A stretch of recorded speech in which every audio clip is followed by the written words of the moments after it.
안녕하세요. 백옷 하늘초등학교 4학년 어린이 여러분. 저는 4학년 1반 담임 황상현입니다. 여러분 드디어 등교 개학이 정해졌어요. 여러분들이 학교에 나온다는 게 참 많이 기대가 되고 또 반가운 소식이라고 생각이 되어요. 여러분들은 학교에 나오면서 좀 걱정도 되는 게 사실일 거예요. 하지만 학교에서 여러분들이 건강하고 안전하게 생활할 수 있도록 많은 준비를 하고 있으니까요. 걱정 많이 하지 말고요. 학교에서 서로 만난다면 반갑게 인사하면 좋을 것 같습니다. 오늘 또 역시 도덕 수업을 해보도록 할 건데요. 오늘 또 교과서 없이 수업을 해보도록 할 거예요. 학습지가 필요합니다. 이 학습지를 지금 준비해 주시면 좋을 것 같아요. 1.1학습 안내에서 다운로드 받고 인쇄하면 좋을 것 같은데 인쇄하기 어려운 친구들은 선생님이 영상 중간중간에 문제들을 띄워줄 테니까 너무 걱정하지 마시고요. 대신 정답은 배움 공책에 적어보면 좋을 것 같습니다. 자, 그럼 이제 도덕 수업을 시작해도 되겠죠? 자, 그럼 열심히 수업해 보도록 합시다.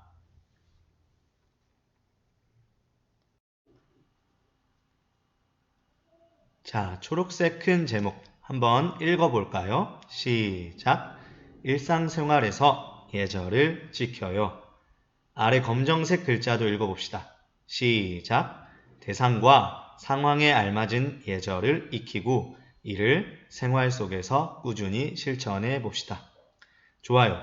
오늘은 예절을 익히고 일상생활 속에서 꾸준히 실천할 수 있도록 배워보도록 할 거예요. 먼저 영상을 보도록 할 거예요. 영상 속에서 3명의 주인공이 나오는데 무엇을 잘못했는지 생각하면서 보도록 합시다.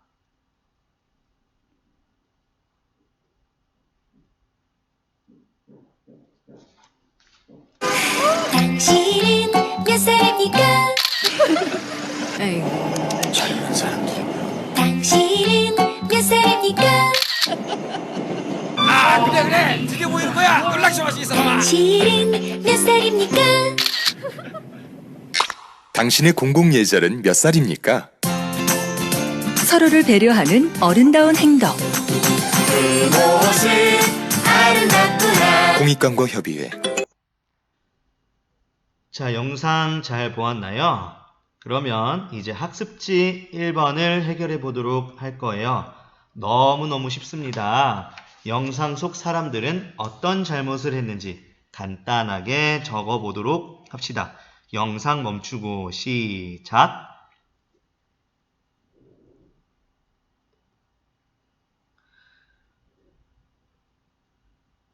자, 영상 속 사람들은 어떤 잘못을 했나요?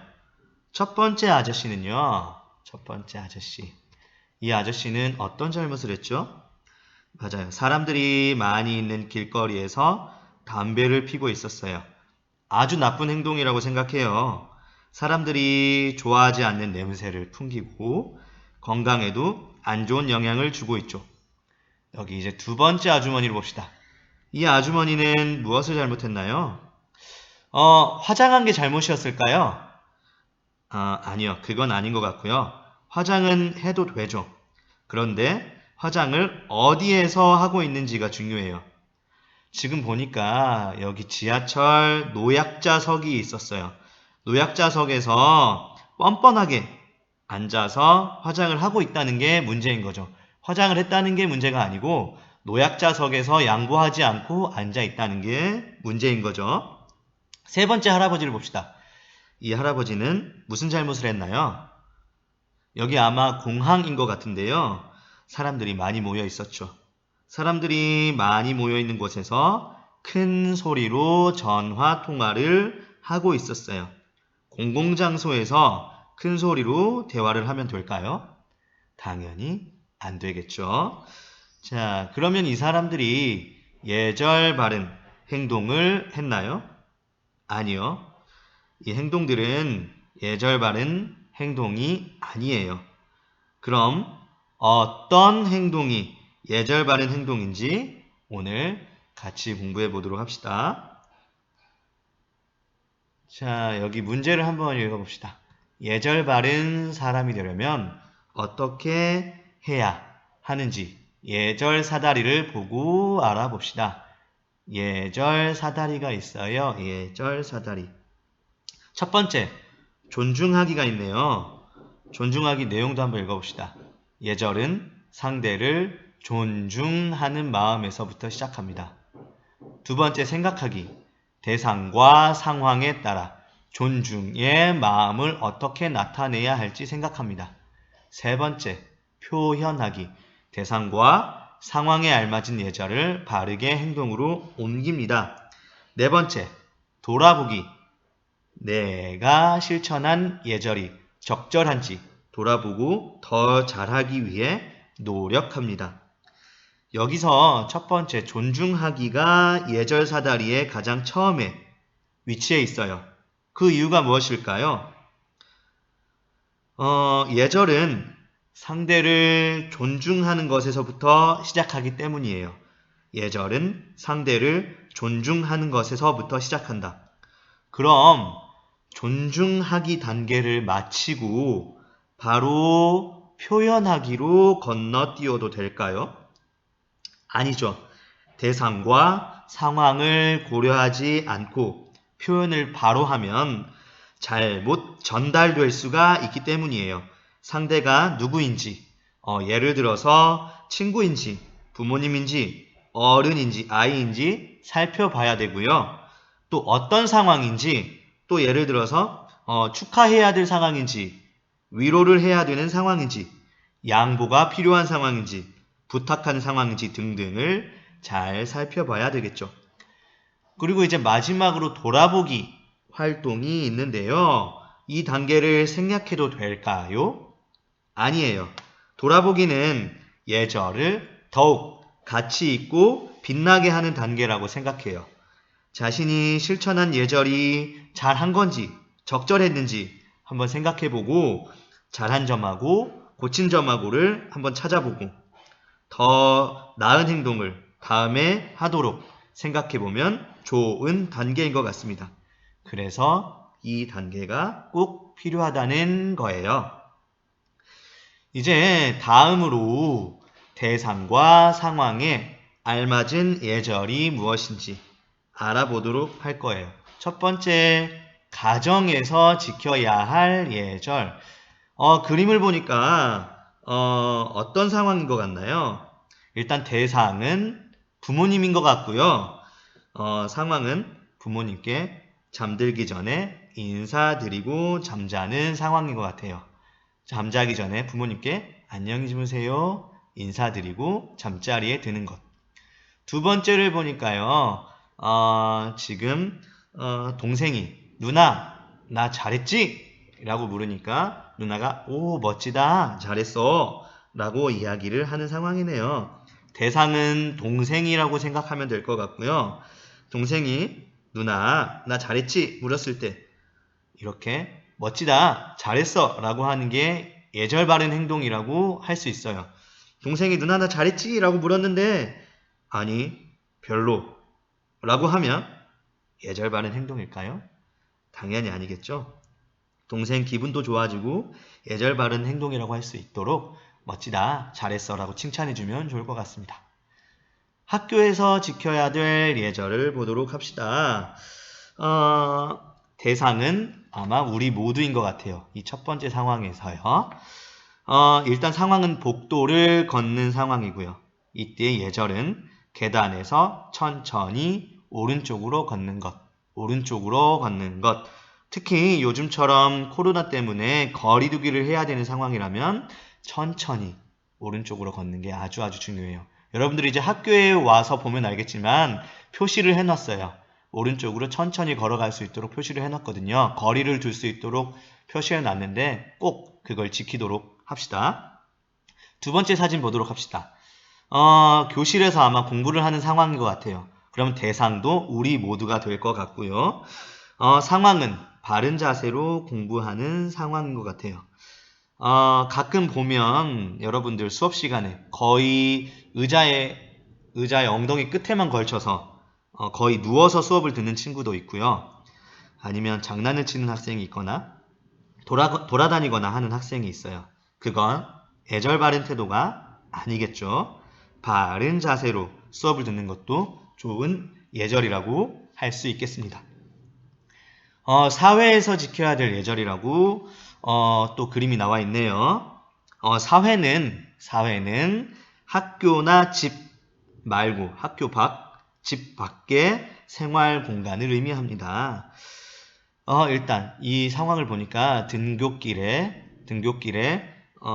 횡단보도에서 길을 안전하게 걸을 수 있는 어른을 만난 상황인 것 같아요.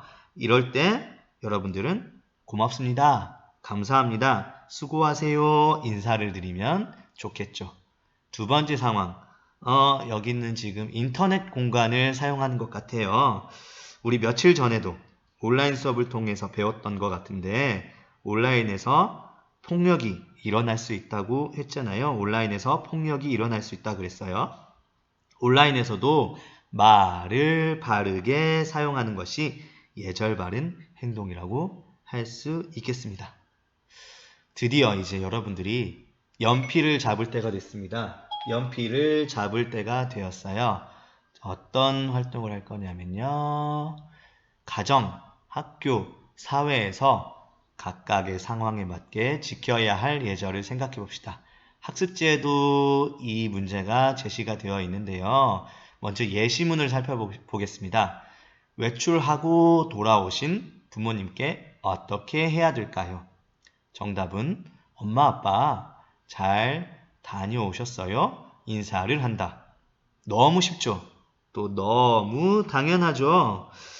이렇게 각 상황에 맞게, 여기 회색 각 상황에 맞게 하얀색 공간에 지켜야 할 예절을 적어 보도록 합시다. 너무 쉬우니까 금방 할 수 있을 것 같아요. 영상 잠깐 멈추고 시작. 자, 다 해봤으리라고 생각하고 같이 또 진행해 보도록 합시다. 두 번째, 미술 대회에서 동생이 상을 받았을 때 어떻게 할까요? 에게? 네가? 이렇게 하면 될까요? 아니죠. 축하해. 네가 상을 받을 줄 알았어. 라고 축하해주고 격려해주면 좋을 것 같아요. 또 식사하기 전에 부모님께 어떻게 할까요? 부모님, 맛있게 먹겠습니다. 라고 말을 하면 좋을 것 같고, 또 식사 준비하는 걸 도와드리면 좋을 것 같아요. 복도에서 선생님을 마주쳤을 때 쌩 하고 지나가면 될까요? 아니죠. 안녕하세요 하고 인사하면 너무너무 좋을 것 같습니다. 선생님 만나도 꼭 인사 주고받도록 합시다. 미술 시간에 필요한 준비물을 친구에게 빌릴 때 어떻게 하면 좋을까요? 허락 없이 막 가져가면 될까요? 안 되겠죠? 친구에게 허락을 받고 쓴다 라고 하면 될 것 같습니다. 교실에서 친구랑 부딪혔을 때 어떻게 하면 될까요? 네가 거기에 있어서 부딪혔잖아! 이렇게 화내지 말고요. 괜찮니? 미안해 라고 사과하거나 내가 사과할 상황이 아니면 친구야 조심해주면 좋겠어 하고 차분히 이야기하면 좋을 것 같아요. 아침 등굣길에 횡단보도를 건너도록 도와주시는 어른을 만날 때 아까도 이야기해봤지만 감사합니다, 고맙습니다, 수고하세요 인사를 나누면 좋을 것 같고요. 버스에서 서 있는 할머니가 계실 때 또 나는 그때 앉아있는 상황이라면 할머니께 자리를 양보해드리면 좋을 것 같아요. 이제 마지막으로 학교 도서관에서 책을 빌리러 왔을 때 어떻게 하면 좋을까요? 이거는 1학년 학생들, 어린 꼬마 동생들도 잘 알 것 같은데요. 당연히 조용히 소곤소곤 또 걸을 때는 사뿐사뿐 걷는다 라고 적으면 좋을 것 같아요. 이렇게 예절들을 여러분들이 잘 생각해 봤으리라고 생각합니다. 자, 이제 마지막 활동입니다. 자, 지금 여러분이라면 어떻게 하면 좋을지 이제 말을 적어보면 좋을 것 같은데요. 여러분 지금 이 상황을 보니까 이 남학생이 물을 세게 틀어서 여학생에게 물을 튀긴 상황인 것 같아요. 여학생 표정을 한번 볼까요? 봤더니 깜짝 놀라고 약간 화가 난 상황인 것 같아요. 이럴 때 어떻게 하면 좋을까요? 선생님이 두 가지 상황을 지금 만들어 보았어요. 첫 번째 상황으로 남학생이 자기가 잘못한 상황에서 내가 비키라고 했잖아! 라고 한 상황이 있고요. 두 번째는 미안해. 다음부터 조심히 할게. 라고 했을 때 어떻게 말하면 좋을지 이 두 가지를 학습지에 적어보도록 할 거예요. 여기 말풍선이 각각 두 가지 있어요. 여기에다가 적어보면 좋을 건데요. 물론 화가 난 상황이겠지만 둘 다 예절 바른 말로 이야기해주면 좋을 것 같아요.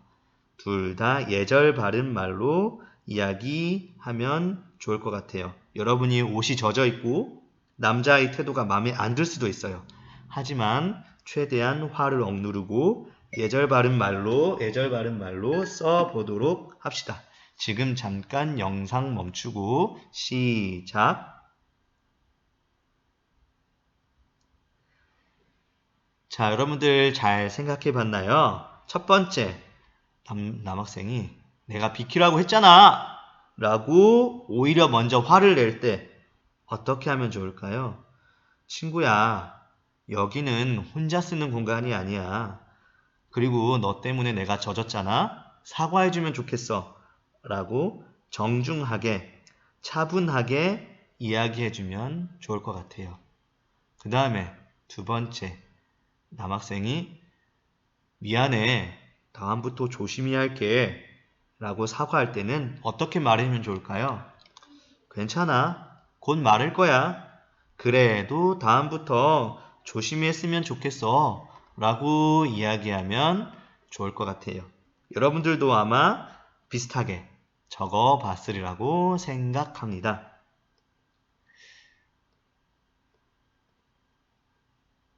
자, 여러분. 오늘은 일상생활 속에서 예절 바른 행동을 하는 것에 대해서 배워보고 또 생각해 봤습니다. 예절은 상대방을 존중하는 것으로부터 시작한다고 했어요. 뭘로부터 시작한다고요? 존중하는 것으로부터 시작합니다.